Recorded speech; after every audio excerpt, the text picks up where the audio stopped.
अस्सलाम वालेकुम नाज़रीन, आप देख रहे हैं न्यूज़ टॉक। मैं हूं यशवीन जमाल। नाज़रीन, मुश्किलात के गर्दाब में फंसी कर्ज के बोझ तले दबी मईशत को चलाने के लिए मजीद कर्ज दरकार है, जिसके लिए हुकूमत एक बार फिर IMF की दहलीज पर कासा लिए हाथ फैलाए खड़ी है। लेकिन IMF हमेशा की तरह इस बार भी इतनी आसानी से राम होने वाला कहाँ है। IMF ने भी तहिया किया हुआ है कि हुकूमत की नाक से लकीरें निकलवा कर ही छोड़ेगा, जिसके लिए IMF की जानिब से डू मोर का मुतालबा सामने आ गया है। IMF के मुताबिक बजट में की जाने वाली टैक्स इस्लाहात नाकाफी हैं और 4000 अरब रुपए के इजाफी टैक्स लगाने के बावजूद हुकूमत को 200 अरब से 250 अरब के शॉर्टफॉल का सामना है, जिसके लिए IMF ने हुकूमत को ज़राई आमदन पर टैक्स लगाने का मुतालबा कर दिया है, जिसके लिए सूबों की जानिब से भी जो आमादगी है वो फिलहाल जाहिर कर दी गई है। साथ साथ इस खदशे का भी इजहार किया जा रहा है कि आइंदा चंद रोज में हुकूमत माली खसारे को पूरा करने के लिए मिनी बजट भी ला सकती है, जबकि अवाम पहले ही 4000 रुपए के इजाफी टैक्स और बिजली की कीमतों में होने वाले होशरुबा इजाफे से बिलबिलाए हुए हैं। ये कुछ इशूज़ हैं, इन पर बात करेंगे, क्योंकि कहीं बताया जाता है कि बिजली जो है उसमें नॉन प्रोटेक्टेड और प्रोटेक्टेड कस्टमर्स जो हैं उनकी कैटेगरीज को अब उस तरीके से वो नहीं है। शायद जो नॉन प्रोटेक्टेड कस्टमर्स हैं वो भी अब उस प्रोटेक्टेड कस्टमर्स हैं वो भी अब उस तरह से प्रोटेक्टेड नहीं है। फिर बताया जाता है कि सब्सिडी दे दी गई है। सवाल फिर ये किया जाता है कि अवाम के चीख उठने तक का इंतजार क्यों किया जाता है, यही सब्सिडी या यही रिलीफ जो है किसी भी फॉर्म में बजट के अंदर क्यों नहीं दिया गया। इस तरह के बहुत से सवाल हैं। कोशिश करेंगे कि आज के इस प्रोग्राम में उनके जवाब तलाश करने की कोशिश करें। हमारे साथ प्रोग्राम में मौजूद है माशी एक्सपर्ट हैं डॉक्टर नासिर इकबाल ने हमें ज्वाइन किया। बहुत शुक्रिया सर आपका, आपके वक्त के लिए। सीनियर इकोनॉमिस्ट हैं डॉक्टर खाकान नजीब हमारे साथ मौजूद है। बहुत शुक्रिया सर आपका भी, आपके वक्त के लिए। मैं डॉक्टर खाकान आपसे अगर गुफ्तगू का आगाज कर लूँ सर, IMF की जानिब से बहुत सारी चीज़ें हमने देखा कि पहले भी सामने आई। अच्छा, एग्रीकल्चर इनकम को टैक्स किया जाना चाहिए, इस पर मैं आपसे भी मल्टीपल टाइम्स डिस्कशन कर चुकी हूँ। ये कोई ऐसा मुतालबा नहीं है कि जिससे हमारा कोई डिसएग्रीमेंट हो।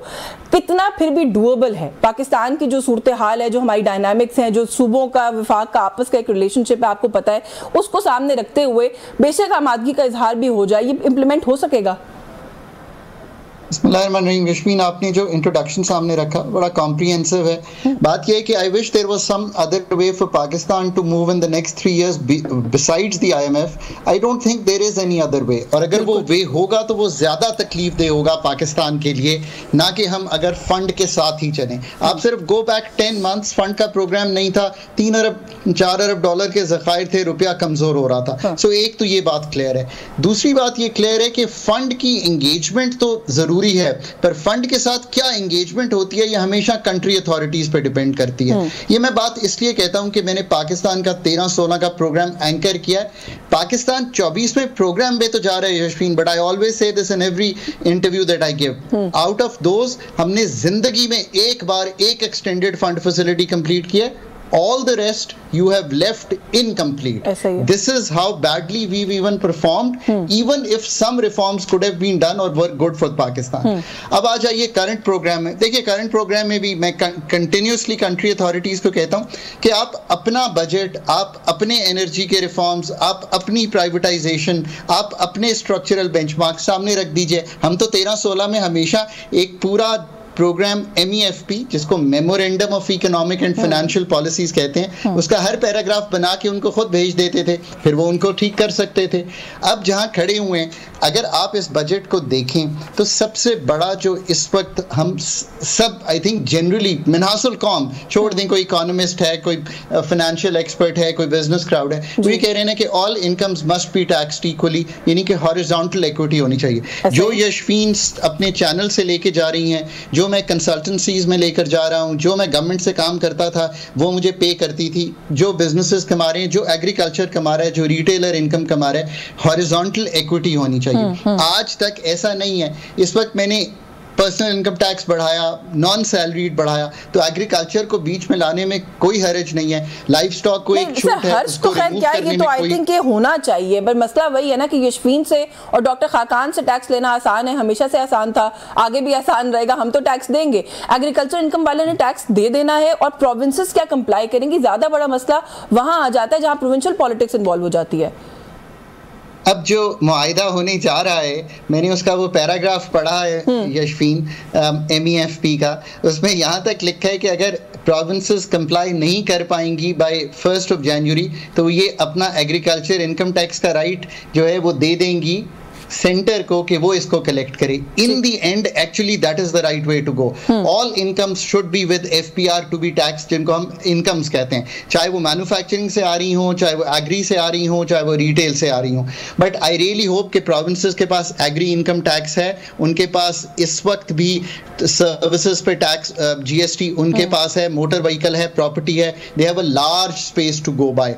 फिर मैं बार बार कहता हूं फंड को थोड़ी देर अगर साइड पे भी मैं रख दूं, एनएफसी 2010 में लिखा गया था कि प्रोविंसेस अपना टैक्सेशन 1.5% तक ऑफ जीडीपी ले जाएंगी 14-15 में. इस साल को क्लोज करेंगी 0.8% of GDP. So they have ample space to move in the coming years and I am really glad कि हम इस तरफ एटलीस्ट मूव कर रहे हैं. हो सकता है पहले साल कलेक्शन इतनी अच्छी ना हो, ये बिल्कुल मुमकिन है, बट ये एक मूव तो करनी ही पड़ेगी ना हमें. जो 3 हमारे सेक्टर्स हैं, एग्री, रिटेल, होलसेल, पाकिस्तान का रियल एस्टेट और फिर पाकिस्तान के वो ट्रांसपोर्ट सेक्टर्स, पाकिस्तान के अंडर टैक्स्ड और अनटैक्स्ड सेक्टर्स जिनमें टैक्स गैप्स हैं, इनको पूरा किए बगैर कभी भी हॉरिजॉन्टल इक्विटी जो है वो क्रिएट नहीं हो सकती. That's absolutely right. मैं डॉक्टर साहब को जरा गुफ्तगू में शामिल कर लूं. डॉक्टर साहब, डॉक्टर नासिर इकबाल साहब, सर कैसे देख रहे हैं? एक तो जाहिर है मेरा ख्याल है इस पर डिसएग्रीमेंट नहीं है कि ये जो एक बात कही गई है कि एक सेक्टर है इसको टैक्स किया जाना चाहिए, वो होना चाहिए. अगेन आपसे मैं यही सवाल करूंगी कि एक तो ड्यूरेबिलिटी कितनी आपको लगता है इंप्लीमेंट हो सकेगा कि नहीं हो सकेगा. साथ ही साथ ये भी कहा गया है, बताया जा रहा है कि सालाना आमदन जिनकी 6 लाख है, ऐसे काश्तकार जो हैं 6 लाख से जायद होगी, उन्हें टैक्स किया जाएगा. थोड़ा सा ये डायनामिक्स भी अगर आप एक्सप्लेन कर सके हमारे व्यूअर्स के लिए कि क्या इससे छोटा काश्तकार इफेक्ट होगा, कितने काश्तकार होंगे ऐसे जिनकी सालाना जो है वो इनकम इससे नीचे होगी. अच्छा, थोड़ा सा टैक्स की जब हम बात कर रहे हैं ना, तो टैक्स को इस कॉन्टेक्स्ट में समझना ज़रूरी है कि ये कह देना कि हम टैक्स लगा देंगे, एग्रीकल्चर सेक्टर पे भी लग जाएगा, फलां सेक्टर पे भी लग जाएगा, ये कहना बहुत आसान है जी. हम पिछले कई सालों से रिटेल सेक्टर को तो टैक्स कर नहीं पाए, क्योंकि उसमें जो आपने शुरू में एक बहुत अच्छी बात की कि क्या हम इस स्टेज पे विलिंग हैं टैक्स लगाने के लिए. अभी जितनी गवर्नमेंट शैकल है, जितनी गवर्नमेंट वीक है, क्या वो इतना बड़ा रिस्क ले सकती है? आईएमएफ के साथ कहना बहुत आसान है कि हम एग्रीकल्चर को भी टैक्स में ले आएंगे, हम रिटेल सेक्टर को भी ले आएंगे, हम पॉइंट ऑफ सेल को भी लगा देंगे. तो जो हमने पाइड के प्लेटफॉर्म से सजेशंस दी हैं, हमने उसमें ये कहा एक तो कि तमाम लोगों को टैक्स करना चाहिए, इसमें किसी किस्म की कोई छूट नहीं होनी चाहिए, और गवर्नमेंट को एक विल शो करनी है कि चाहे वो किसी भी सेक्टर से बिलोंग करता है उसको टैक्स देना है.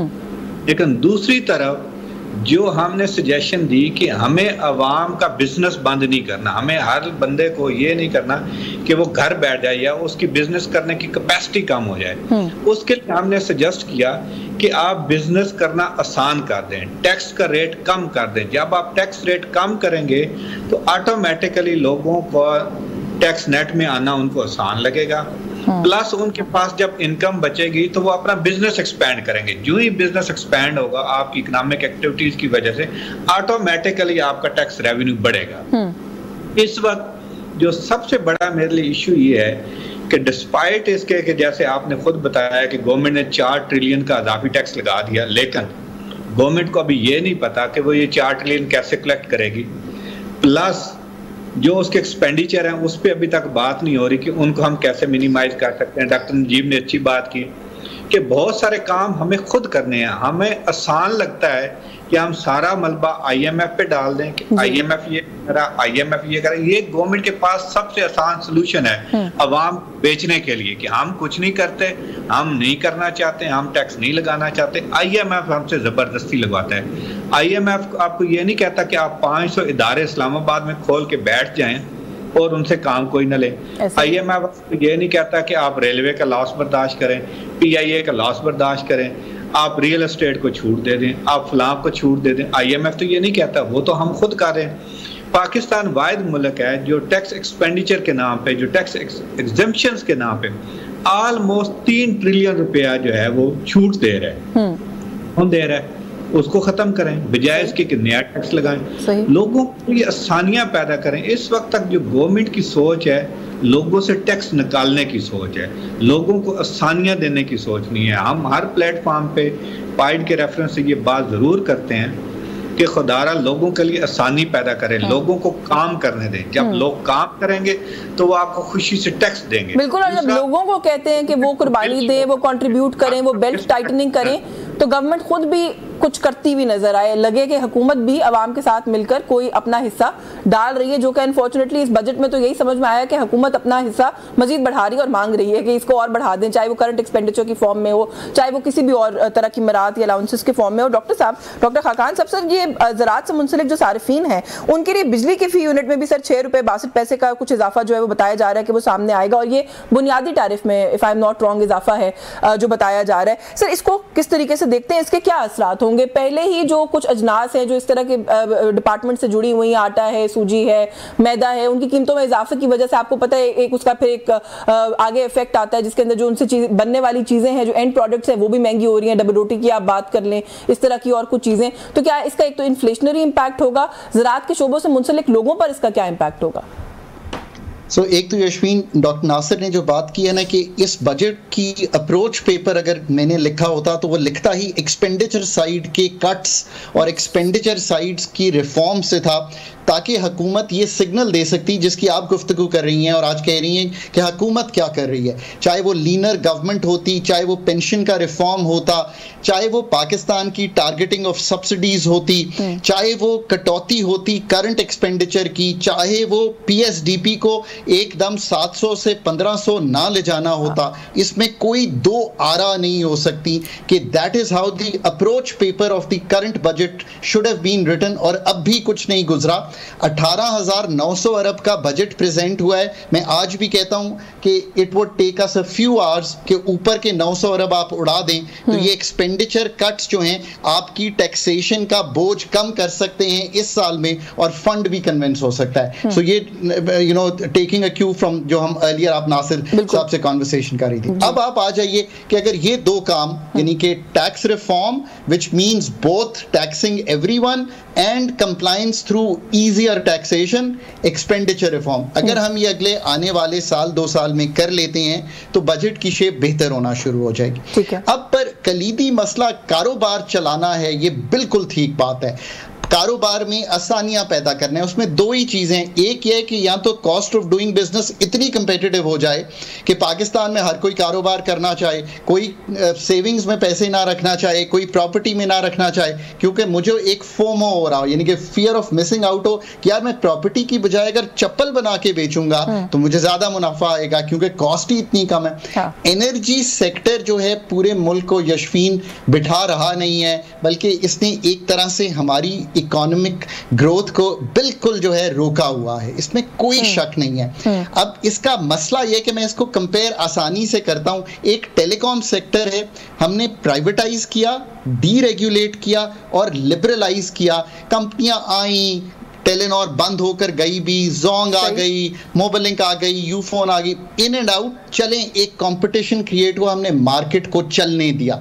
एनर्जी में हुआ ये है कि कोल का पावर प्लांट भी हुकूमत ने लगाया, फिर पंजाब गवर्नमेंट ने लगाया, एलएनजी भी हमने खुद पीएसडीपी से फाइनेंस कराया। होता ये रहा है कि हम गवर्नमेंट का कंसिस्टेंट फुटप्रिंट बढ़ाते रहे हैं और दूसरी तरफ से ये कहते रहे हैं कि यार डिस्कोस को बेचते हैं। फिर हमने नेप्रा ओगरा बनाए और हम कभी भी मार्केट मेकर रेगुलेटर, ये मैं बड़ी क्लियर हूं, एक एनर्जी ऑस्ट्रेलिया रेगुलेटर है, क्योंकि मैं ऑस्ट्रेलियन ट्रेंड इकोनॉमिस्ट हूं, हमने 2 रेगुलेटर्स बना दिए, उसमें ही चीज गुम हो गई कि ये 2 तो है ही नहीं है, एनर्जी तो एक सिंगल सोर्स है यार। आई मीन ये थॉट प्रोसेस गलत हुआ। हुकूमत का बहुत बड़ा फुटप्रिंट 10 डिस्कोस हैं यशवीन, ये स्टेट मोनोपोलीज हैं, 2 सुई कंपनीज हैं, स्टेट मोनोपोलीज हैं। अच्छा, ये थोड़ा सा यहाँ पे आपको इंटरप्ट कर लूं, आपने कहा स्टेट मोनोपोलीज है, मैंने अली परवेज मलिक साहब से ये सवाल पूछा तो उन्होंने कहा जी कि हम करेंगे इनको प्राइवेटाइज, लेकिन हमें खतरा ये है कि फिर ये नेचुरल मोनोपोलीज बन जाएंगी। तो वो तो नेचुरल मोनोपोलीज नहीं बन जाना चाहिए उनको ऑटोमेटिकली, वो तो बनेंगी अगर हम उस मॉडल पर जाएंगे। इसमें रिलक्टेंस क्या है या जो उनका कंसर्न है वो आपको समझ में आया? देखिए, एक तो रिलक्टेंस ये है कि पाकिस्तान में जो ये डिस्कोस बनी ना, चूंकि अब मैं आपको जुजियात में जाके बताता हूँ, तो प्राइवेटाइजेशन चेयरमैन उस वक्त मेरे दफ्तर में थे और हम ये गुफ्तगू कर रहे थे कि हम लेस्को और हेस्को और आईएसको इन 3 की गुफ्तगू कर रहे थे। एक वीकर थी, 2 अच्छे थे। पता ये चला कि लेस्को को जब करने जा रहे थे तो वो तो सारी प्रॉपर्टी ही पंजाब गवर्नमेंट के नाम थी, वहां पे ग्रिड स्टेशन लग गए। सो ये बड़ा एक कॉम्प्लिकेटेड ट्रांजैक्शन है, ये आसान नहीं है। ये 20-20, 25-25 साल से इस पे हैं। फिर हमने इसको स्टडी करना पड़ेगा कि क्या रिटेल बिजनेस को अलहदा करें, क्या छोटे डिस्कोस बनेंगे। यही तो सारी प्रॉब्लम है कि this is not a small, ये कोई बैंक नहीं है जिसको एक बैंक को बेचना हो। क्या हम इसकी डिस्ट्रीब्यूशन बिजनेस को अलहदा करेंगे, रिटेल को अलहदा करेंगे, कैसे इस काम को पाए तकमील तक पहुंचाएंगे? This is where the difficult task है। फिर ये जमीनें कैसे ट्रांसफर होंगी? आपको पता है पीटीसीएल की आज भी जमीनें $800 मिलियन की वजह से हम नहीं ले पा रहे, बिकॉज वो जमीनें ही ट्रांसफर नहीं हुई जिनका हमने वादे वहीद किया था। 20 साल में सोचें $800 मिलियन की आज क्या कीमत है। तो मैं इसमें ये गुजारिश करता हूं कि एक तो प्राइवेटाइजेशन कमीशन ही वो इदारा नहीं है जो ये काम कर सके। आई am really honest in this. अब इसका क्या मतलब है? हमने कमीशन इसलिए बनाया था कि डिवीजन से अलहदा करके एक प्राइवेटाइजेशन कमीशन का हेड होगा, जिसको आप चेयरपर्सन कहेंगे। वो खातून उसका काम होगा कि वो मर्जर्स कराती रही हो, एक्विजिशंस करती रही हो, प्राइवेटाइजेशंस को समझती हो। आज तक हम ये काम नहीं कर सके। मुझे एक ब्रेक का कहा जा रहा है, मैं इंटरप्ट करूंगी आपको, वापस आके थोड़ा सा इस पर और बात करते हैं, खासतौर पर जो डिस्कोस की प्राइवेटाइजेशन की बात है, क्योंकि अगेन जो स्टेट मिनिस्टर फॉर फाइनेंस आए हमारे प्रोग्राम में, उन्होंने कहा जी कि बस कुछ दिनों की बात है, हम पता नहीं 38 प्रॉब्ली वो शायद ऑर्गेनाइजेशंस का क्लेम करके गए कि उनका हम काम मुकम्मल कर चुके हैं। तो क्या नजर आ रहा है ऐसा कोई काम मुकम्मल हुआ कि नहीं? इस पे बात करेंगे इस ब्रेक के बाद, हमारे साथ रहिए।